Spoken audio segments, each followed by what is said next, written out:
राधे राधे दोस्तों। हमारे चैनल में आप सभी का स्वागत है। दोस्तों, आज हम सुनेंगे 32 पूर्णमासी व्रत कथा। चलिए दोस्तों, कथा शुरू करते हैं। दोस्तों, द्वापर युग में एक समय की बात है कि यशोदा मैया जी ने श्री कृष्ण से कहा, हे कृष्ण, तुम सारे संसार के उत्पन्न करता, पोषण तथा उसके संहार करता हो। आज कोई ऐसा व्रत मुझसे कहो जिसके करने से मृत्युलोक में स्त्रियों को विधवा होने का भय न रहे तथा यह व्रत सभी मनुष्यों की मनोकामनाएं पूर्ण करने वाला हो। श्री कृष्ण कहने लगे, हे माता, तुमने अति सुंदर प्रश्न किया है। मैं तुमसे ऐसे ही व्रत को सविस्तार कहता हूँ। सौभाग्य की प्राप्ति के लिए स्त्रियों को 32 पूर्णिमाओं का व्रत करना चाहिए। इस व्रत के करने से स्त्रियों को सौभाग्य संपत्ति मिलती है। यह व्रत अचल सौभाग्य को देने वाला एवं भगवान शंकर के प्रति मनुष्य मात्र की भक्ति को बढ़ाने वाला है। यशोदा मैया ने कहा, हे कृष्ण, सर्वप्रथम इस व्रत को मृत्यु लोक में किसने किया था? इसके विषय में विस्तार पूर्वक मुझसे कहो। श्री कृष्ण भगवान कहने लगे कि इस भूमंडल पर एक अत्यंत प्रसिद्ध राजा चंद्रहास से पालित अनेक प्रकार के रत्नों से परिपूर्ण कातिका नाम की एक नगरी थी। वहां पर धनेश्वर नाम का एक ब्राह्मण था और उसकी स्त्री अति सुशील रूपवती थी। दोनों ही उस नगरी में बड़े प्रेम के साथ रहते थे।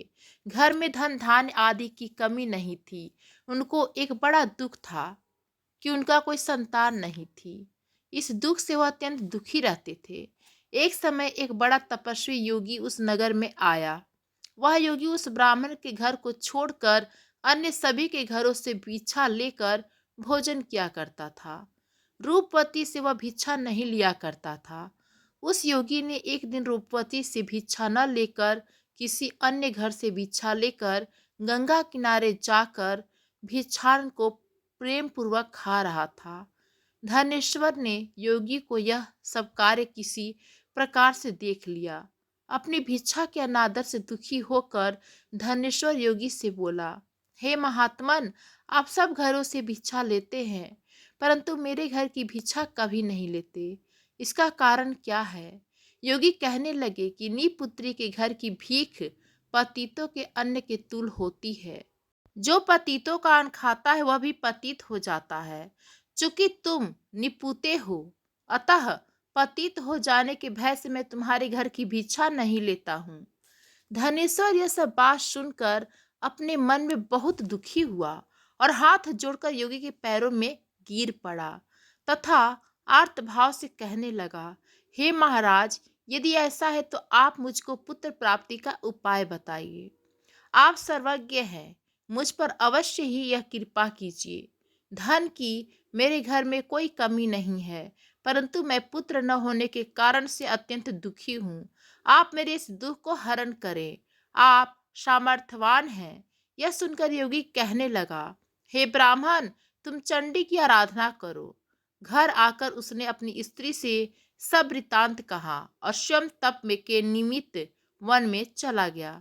वन में जाकर उसने चंडी की उपासना की और उपवास किया। चंडी ने 16वें दिन उसको स्वप्न में दर्शन दिया और कहा, हे धनेश्वर, जा, तेरे पुत्र होंगे, परंतु वह 16 वर्ष की आयु में ही मृत्यु को प्राप्त हो जाएगा। यदि तुम दोनों स्त्री पुरुष 32 पूर्णमासियों का व्रत विधि पूर्वक करोगी तो वह दीर्घायु हो जाएगा। जितनी तुम्हारी सामर्थ्य हो, आटे के दिए बनाकर शिव जी का पूजन करना, परंतु पूर्णमासी को 32 हो जाने चाहिए। प्रातः काल होने पर इस स्थान के समीप ही तुम्हें एक आम का वृक्ष दिखाई देगा। उस पर तुम चढ़कर एक फल तोड़कर शीघ्र अपने घर चले जाना। अपनी स्त्री से सब वृतांत कहना। ऋतु स्नान के पश्चात वह स्वच्छ होकर श्री शंकर जी का ध्यान करके उस फल को खा लेंगी। तब शंकर भगवान का पास उसको गर्भ हो जाएंगे। जब वह ब्राह्मण प्रातःकाल उठा तो उसने उस स्थान के पास ही एक आम का वृक्ष देखा और उस पर चढ़कर उस फल को तोड़ने का प्रयत्न किया, परंतु वृक्ष पर कई बार प्रयत्न करने पर भी वह न चढ़ पाया। तब तो उस ब्राह्मण को बहुत चिंता हुई और विधन विनाशक श्री गणेश जी की वंदना करने लगा। हे दयानिधे, हे दयाविंदो, अपने भक्तों के विघ्नों का नाश करके उनके मंगल कार्य को करने वाले, दुष्टों का नाश करने वाले, रिद्धि सिद्धि के देने वाले, आप मुझको कृपा करके इतना बल दे कि मैं अपनी मनोकामना को पूर्ण कर सकूं। इस प्रकार गणेश जी की प्रार्थना करने पर उनकी कृपा से धनेश्वर वृक्ष पर चढ़ गया और उसने एक अति सुंदर आम का फल देखा। उसने सोचा कि जो वरदान से फल मिला था वह यह है, और कोई फल दिखाई नहीं देता। उस धनेश्वर ब्राह्मण ने जल्दी से उस फल को तोड़कर अपनी स्त्री को लाकर दिया और उसकी पत्नी ने अपने पति के कथानुसार उस फल को खा लिया और वह गर्भवती हो गई। देवी जी की असीम कृपा से उसने एक अत्यंत सुंदर पुत्र उत्पन्न हुआ, जिसका नाम उन्होंने देवी दास रखा। माता पिता के हर्ष और शोक के साथ वह बालक शुक्ल पक्ष के चंद्रमा की भांति अपने पिता के घर में बढ़ने लगा। भवानी की कृपा से वह बालक बहुत ही सुंदर, सुशील और विद्या पढ़ने में बहुत निपुण हो गया। दुर्गा जी की आज्ञा अनुसार उसकी माता ने पूर्णमासी का व्रत रखना प्रारंभ कर दिया, जिससे उसका पुत्र बड़ी आयु वाला हो जाए। 16 वर्ष लगते ही देवी दास के माता पिता को उसकी बड़ी चिंता होने लगी, कहीं उनके पुत्र को इस आयु में मृत्यु न हो जाए। इसलिए उन्होंने अपने मन में विचार किया कि यदि यह दुर्घटना उनके सामने हो गई तो वे इसे कैसे सहन कर सकेंगे। और उन्होंने देवीदास के मामा को बुलाया और कहा कि जाकर विद्या अध्ययन करे। उसको अकेला भी नहीं छोड़ना चाहते, इसलिए साथ में तुम चले जाओ और 1 वर्ष पश्चात इसको वापस लौटा लाना।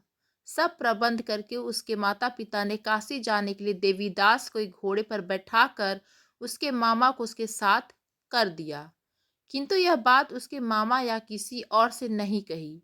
धनेश्वर ने सपत्नीक अपने पुत्र की मंगल कामना तथा दीर्घायु के लिए भगवती दुर्गा की आराधना और पूर्णमासियों का व्रत करना आरंभ कर दिया। इस प्रकार बराबर 32 पूर्णमासी का व्रत पूरा किया गया। कुछ समय पश्चात एक दिन वह दोनों मामा और भांजा मार्ग में रात्रि बिताने के लिए किसी ग्राम में ठहरे हुए थे।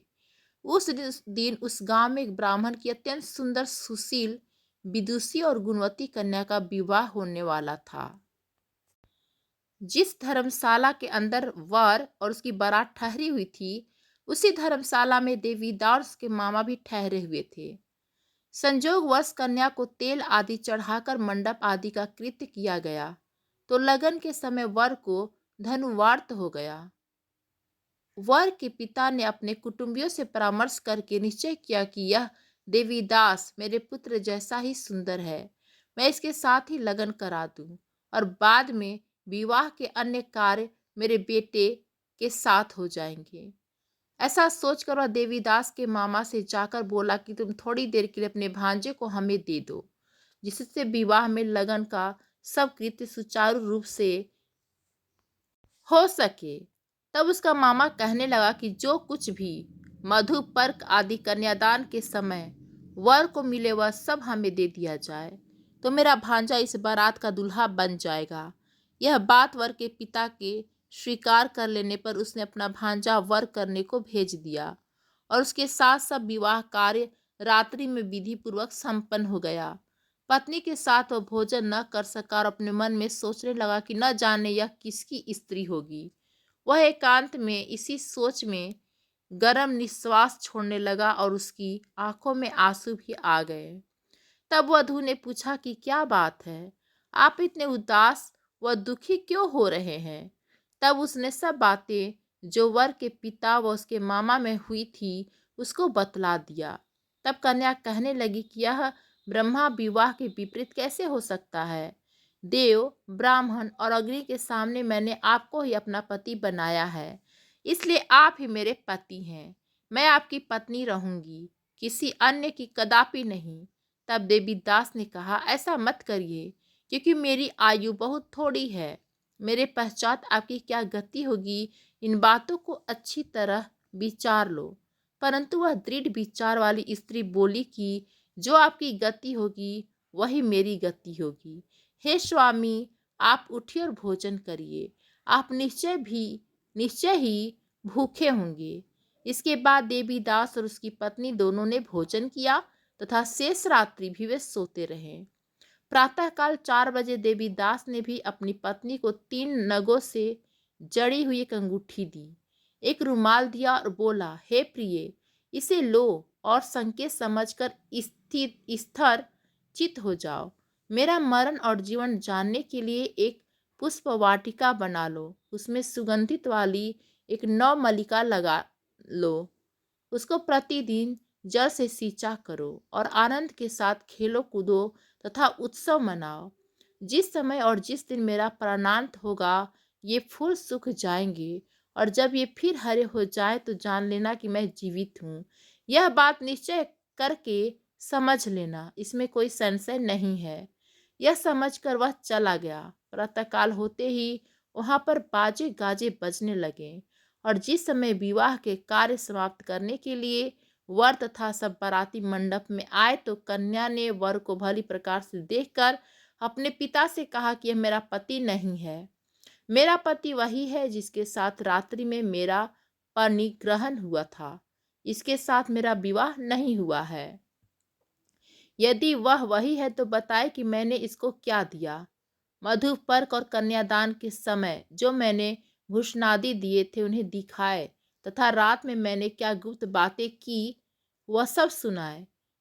पिता ने उसके कथनानुसार वर को बुलाया। कन्या की बातें सुनकर वह कहने लगा कि मैं कुछ नहीं जानता।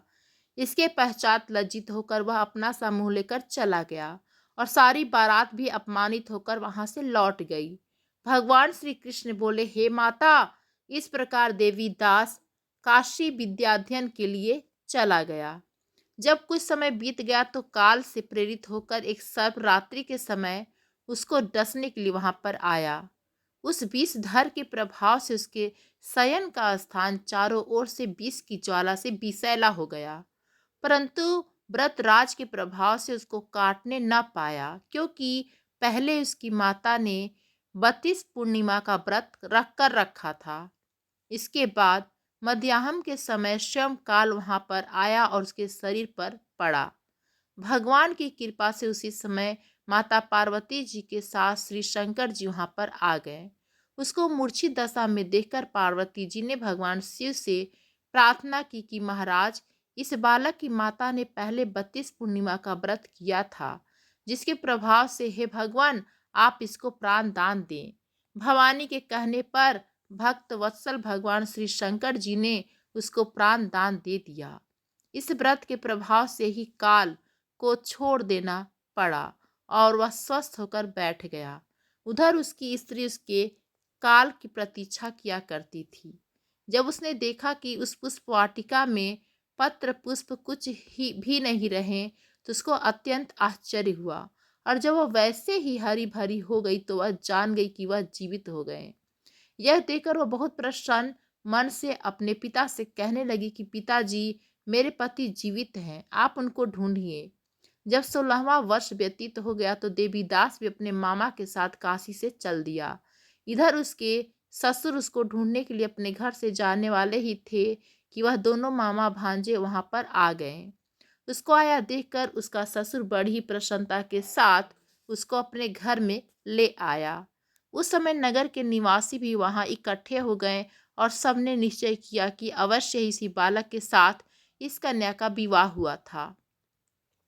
उस बालक को जब कन्या ने देखा तो पहचान लिया और कहा कि यह तो वही है जो संकेत करने गया था। तदुपरांत सभी कहने लगी कि भला हुआ जो यह आ गया, और सब नगरवासियों ने आनंद मनाया। कुछ दिन बाद देवीदास ने अपनी पत्नी और मामा के साथ अपने ससुर के घर से बहुत सा धन दहेज में लेकर अपने घर के लिए प्रस्थान किया।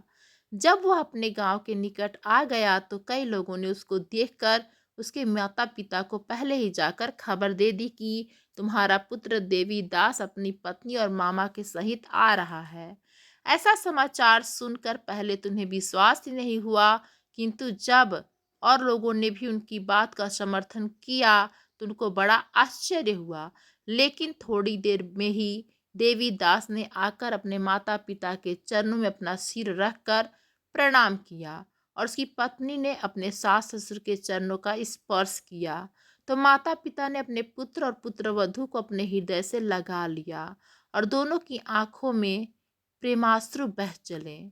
अपने पुत्र और पुत्रवधू के आने की खुशी में धनेश्वर ने बड़ा भारी उत्सव किया और ब्राह्मणों को बहुत सी दान दक्षिणा देकर प्रसन्न किया।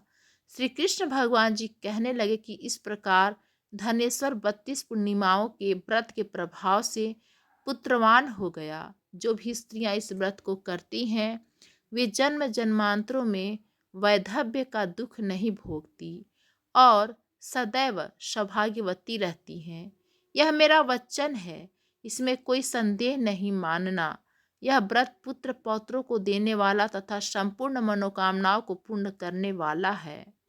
32 पूर्णिमाओं के व्रत करने से व्रती की सब इच्छाएं भगवान शिव जी की कृपा से पूर्ण हो जाती है। तो दोस्तों, कथा आप सभी को कैसी लगी? यदि पसंद आई तो हमारे चैनल को like, comment, share and subscribe जरूर करें। धन्यवाद फ्रेंड्स।